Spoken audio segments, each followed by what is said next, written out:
Hello दोस्त, नमस्कार। आपकी रानी देवी बोले अपने यूट्यूब चैनल पर आप लोग का स्वागत करती हूँ।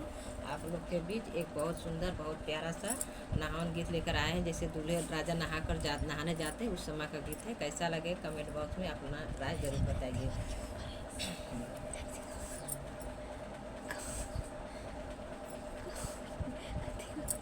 कहवा का सेंटर साबुन, कहवा का पानी जी के करे आंगनवा बेट करया सनन जी के करे आंगनवा बेटा करया सनन जी। बिहाड़ा का सेंटर साबुन, चितईपुर का पानी जी कहीं अंदुअरवा कहीं आंगनवा बेटा करया सनन जी कहीं आंगनवा बेटा करया सनन जी।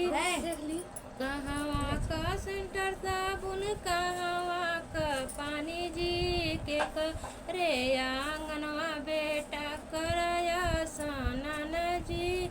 बिहाड़ा का सेंटर साबुन, चितईपुर का पानी जी खम्मा दुअरवा बेटा करया सनन जी खम्मा आंगनवा बेटा करया सनन जी। कहवा का सेंटर साबुन, कहवा का पानी जी के करे आंगनवा बेटा करया सनन जी।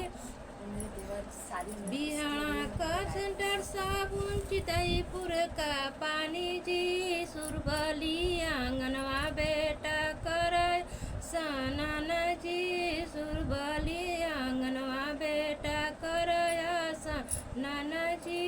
कहवा का सेंटर साबुन, कहवा का पानी जी के करे आंगनवा बेटा करया सनन जी। पिंटू आंगनवा बेटा करया सनन जी। कहवा का सेंटर साबुन, कहवा का पानी जी के करे आंगनवा बेटा करया सनन जी। हेलो दोस्त, हेलो फ्रेंड, और हमारे देवर की शादी है, उसी लगा कर गाएं। कैसा लगे कमेंट बॉक्स में अपना राय जरूर बताइएगा। तब तक ले बाय।